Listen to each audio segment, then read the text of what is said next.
পুকুর ভরাটের সংঘর্ষগুলি বর্ধমান শহরে পুকুর ভরাট আর এ নিয়ে স্থানীয় ব্যবসায়ী ও তৃণমূল কাউন্সিলরের মধ্যে ঝামেলা। শুক্রবার রাতে একেবারে ধুন্ধুমার পরিস্থিতি, হাতাহাতি, মারধর, চলে গুলিও।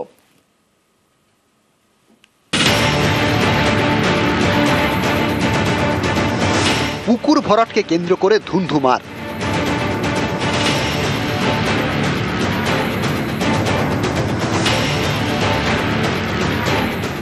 বর্ধমান শহরের 18 নম্বর ওয়ার্ড, এখানে বেশ কয়েকদিন ধরে একটি পুকুর ভরাট করা হচ্ছে। স্থানীয় এক ব্যবসায়ীর দিকে আঙুল তুলেছেন তৃণমূল কাউন্সিলর। পাল্টা কাউন্সিলরের বিরুদ্ধে জায়গা দখলের অভিযোগ ব্যবসায়ীর। এ নিয়ে শুক্রবার রাতে পরিস্থিতি গরম হয়ে ওঠে। ব্যবসায়ীর লোকজন এবং কাউন্সিলরের অনুগামীদের মধ্যে শুরু হয়ে যায় মারামারি।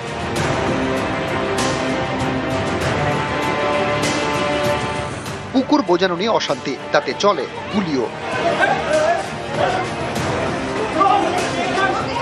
পুকুর ভরাটকে কেন্দ্র নিয়ে কিছুদিন ধরে একটু পাড়াতে একটু অশান্তি চলছে। বাইরে থেকে লোক নিয়ে এসে হামলা চালাচ্ছে আর গুলি চালাচ্ছে। এটাকে জবাব দিতে হবে সাবির আলীকে। কোনো কনস্ট্রাকশন এখানে আমরা কোনো কিছু করিনি। 250 লোক যখন জড়ো হয় এখানে এসে, তখন আমাদের পুলিশ যে সিকিউরিটি গার্ড ছিল, গানম্যান ছিল, এয়ার ফায়ার করেছিল। ওটা ফলস। বর্ধমানের গোলাহাটের ব্যবসায়ী সাবির আলী, তার বাড়ির পাশেই পুকুর, সেটি ভরাট করা হচ্ছে। স্থানীয় কাউন্সিলরের অভিযোগ, এই পুকুর ভরাট করছেন ব্যবসায়ী এবং তার পরিবারের সদস্যরা। এ নিয়ে সম্প্রতি প্রতিবাদ করা হয় বলে দাবি, সেই থেকেই অশান্তি। অভিযোগ, শুক্রবার রাতে কাউন্সিলরের মামার উপর হামলা চালায় ব্যবসায়ী সাবির আলীর দলবল। কাউন্সিলরের লোকজন সেখানে গেলে তাঁদেরও মারধর করা হয়। ব্যবসায়ীর বাড়ি থেকে গুলিও চালানো হয় বলে অভিযোগ। পুকুর ভরাটকে কেন্দ্র নিয়ে কিছুদিন ধরে একটু পাড়াতে একটু অশান্তি চলছে। পুকুরটা ভরাট করছিল সাবির আলীর ছেলে, ওর মেয়ে, আর এবং হচ্ছে ওর শালা। পুকুর ভরাটটাকে যাতে অন্যদিকে মোড়টা ঘুরিয়ে নেওয়া হয়, সেইখানে ওখানে খেলা, ব্যাডমিন্টন খেলতে আমরা করে দেবো। বাইরে থেকে লোক নিয়ে এসে হামলা চালাচ্ছে আর গুলি চালাচ্ছে। এলাকাবাসী আতঙ্ক আছে। আমরা এটাকে জবাব দিতে হবে সাবির আলীকে, যে ওনার বাড়ি থেকে কেন আজকে এখানে ফায়ারিং হলো। আমার মামাকে যখন মারধর করেছে, এবার মামা চিৎকার চেঁচামেচি করছে, তখন এলাকার লোক দৌড়ে গিয়ে দেখতে বাঁচতে গেছে, তখন এবার গুলি চালাতে আমরা করেছি। পাল্টা কাউন্সিলরের দিকে আঙুল তুলেছে ব্যবসায়ীর পরিবার। তাদের দাবি, কাউন্সিলর জায়গা দখল করতে চাইছেন। অভিযোগ, এর প্রতিবাদ করায় শুক্রবার কাউন্সিলর তাঁর দলবল নিয়ে বাড়িতে হামলা চালান। ব্যবসায়ীর বাড়িও ভাঙচুর করা হয়। কোনো কনস্ট্রাকশন এখানে আমরা কোনো কিছু করিনি।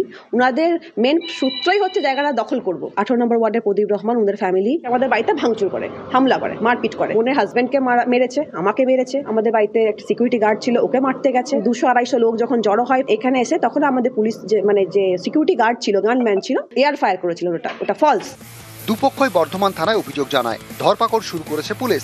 গ্রেপ্তার ব্যবসায়ীর বাড়ির নিরাপত্তা রক্ষী। গুলি চালালে কেন? আত্মরক্ষার জন্য। ক রাউন্ড চালিয়েছিলে? 1 রাউন্ড। কেউ বলেছিল চালাতে? না।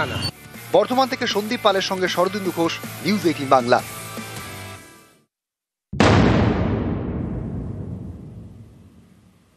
এআই এ কুকীর্তি, গণপিটুনি। এআই দিয়ে মহিলাদের ছবি বিকৃত। অভিযুক্তকে জুতো পেটা মহিলাদের। কোন্নগরের কানাইপুরে তুলকালাম, ছবি বিকৃত করে সোশ্যাল মিডিয়ায় পোস্ট। 8 থেকে 80 সবাই ছিল টার্গেট। অভিযুক্ত যুবককে গ্রেফতার পুলিশের। ট্যাব, ল্যাপটপে আধার কার্ডের ছবি উদ্ধার।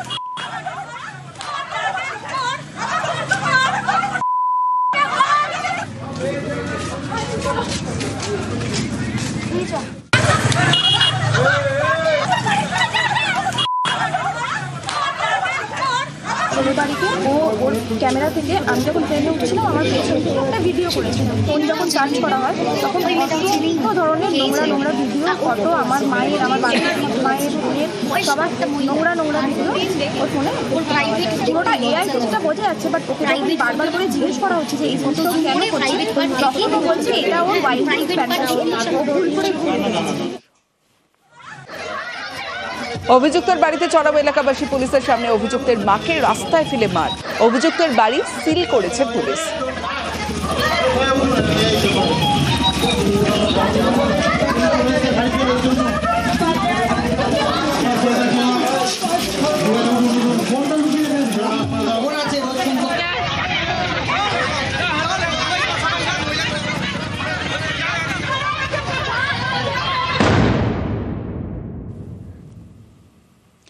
একদিকে এআই এ কুকীর্তি আর অন্যদিকে এআই অস্ত্র পুলিশের।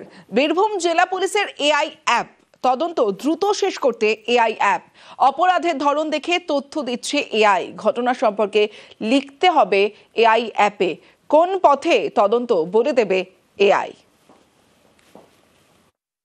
আমরা একটা এআই এর অ্যাপ বানিয়েছি যেটা কি আমাদের যে তদন্তকারী অফিসার হয় ওদেরকে তদন্ত করার জন্য সাহায্য করবে। অনেক সময় আমরা দেখি কি আমাদের ইনভেস্টিগেটিং অফিসার সব কিছু প্রসিজার জানে না।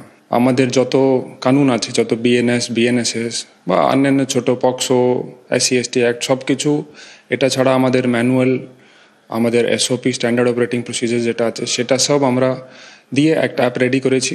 যখন কোনো আইওকে ডাউট হয় ওই আইও ওই অ্যাপে কোয়েশ্চেন করতে পারবে অ্যান্ড ওই অ্যাপ আইওকে A to Z আনসার দিয়ে দেবে কি কীভাবে কী করতে হয়। এসআইআর চাপে অসুস্থ আরও এক বিএলও, ফর্ম জমা নিতে বেরিয়ে অসুস্থ বিএলও। বুথ লেভেল অফিসার কাটোয়ার 147 নম্বর বুথের ঘটনা, টার্গেট পূরণের লাগাতার চাপ। গত কয়েকদিন রাতে ঘুমোতে পারেননি বিএলও, এত চাপ নিতে পারছেন না দাবি বিএলওর। কাজের চাপে বুকে ব্যথা বলছে হাসপাতালও। গত কদিন যাবতীয় আমি একদম খেতে পারছি না, এত প্রেশার, প্রচন্ড কাজের চাপ। বিএলওর যে ডিউটি চলছে, আমাদের টার্গেট দেওয়া হচ্ছে 150-200, সেটা কালেক্ট করতে আমাদের 6 থেকে 7 ঘন্টা করে ফিরতে সময় লাগছে, তারপরে বাড়ি এসে ডিজিটাইজ করতে সময় লাগছে। আমরা 18 ঘন্টা 20 ঘন্টা করে কাজ করেও বেরিয়ে উঠছি না, চোখের সামনে অন্ধকার মতন দেখতে লাগলাম, আর হাত পাটা ঝিনঝিন করতে লাগলো। এই কদিন ধরে টানা সারাদিন ধরে সকাল 9টায় বেরিয়ে যাচ্ছে, 8টা অব্দি বাড়িতে জমা নিচ্ছে, কোনো রকম স্নান করে খেতেও পারছেন না। তারপর রাতে 8টা থেকে শুরু করে সারা রাত ফর্ম ফিল আপ করছে। এই করতে করতে না ও খেতে পারছে না ও ঘুমাতে পারছে। খেতে বসে হঠাৎ করে বলছে আমার প্রচন্ড বুক ধরপড় করছে, বসে পড়ে করতে কি বুকে যন্ত্রণা। আজকে বললো আমার হার্ট ফেল হয়ে যাবে, আমার হার্ট অ্যাটাক হয়ে গেছে, আমাকে সবাইকে একটু খবর দাও আমার হার্ট অ্যাটাক হয়ে গেছে, মানে এরকম একটা প্যানিকই হয়ে গেছে আর কি। ওনার অসুস্থতার খবর আমরা পেয়েছি, সুপারভাইজারকেও আমি হসপিটালে পাঠিয়েছি, হয়তো তিনি সাময়িক অসুস্থতা অনুভব করেছিলেন। ওনার প্রথম দিকে ফর্ম কালেকশনের হারটা একটু কমই ছিল। আমি গত পরশুদিন ওনার সঙ্গে নিজেই ফিল্ডে গিয়েছিলাম। এই মুহূর্তে কিন্তু উনি যথেষ্টই ফর্ম তুলতে পেরেছেন। চাপের অভিযোগ বলছে চাপ দিচ্ছে, খুব প্রেশার দিচ্ছে। না, আমরা তো কমিশনের নির্দেশ মতোই কাজ করছি। কমিশন আমাদের যেরকম ডেডলাইন বলেছেন আমরা সেই অনুযায়ী ওনাদেরকে জানাচ্ছি সবকিছু। বিএলওর মৃত্যুতে শুভেন্দুকে নিশানা, শুভেন্দু ও কমিশনকে নিশানা কল্যাণ বন্দ্যোপাধ্যায়। আর বিএলওর মৃত্যুতে শুভেন্দু ও কমিশন দায়ী বলে তোপ, আইনি ব্যবস্থার দাবি শ্রীরামপুরের সাংসদের। কল্যাণকে পাল্টা জবাব বিজেপির। Inhuman pressure is being created by the Chief Election Commission to the BLO. They are under tremendous pressure. And the BJP hooligans, all the leaders of BJP hooligans, those who have no organization in the West Bengal, they are going to CEO and going to Chief Election Commission for creating pressure. Election Commission and the BJP leaders, mainly, Subhendu Adhikari is responsible for all death. Criminal proceedings should be initiated against them immediately. পার্টির চাপে মাথা হারিয়েছেন, যে কারণে ওনার ওখানে যারা slogan দিয়েছিল ওনার পার্টির লোকেরাই মাতাল তোমায় জানতে হবে, আগামীকে মানতে হবে বলে তৃণমূল কংগ্রেসের লোকেদের চাপেতেই উনি আজকে এইসব কথা বলছেন। নির্বাচন কমিশন কাজ করছেন, সেখানে বিজেপি কোথায়? বিজেপি নির্বাচন কমিশনের কাজকে সমর্থন করেছে, পরিষ্কার পরিচ্ছন্ন ভোটার তালিকা আমাদের চাই, এটা আমাদের সমর্থন করেছেন। বিভিন্ন জায়গায় বিএলওদের তুলিতকারী করছেন তৃণমূলের নেতারা, ধমকি দিচ্ছেন। তো এইরকম একটা জায়গায় দাঁড়িয়ে কল্যাণবাবু সকালে বিকেলে রাত্রিরে যে চাপ বা চাকরি এই কথা বলুন না কেন, বাংলার মানুষ সেটা মানছে না।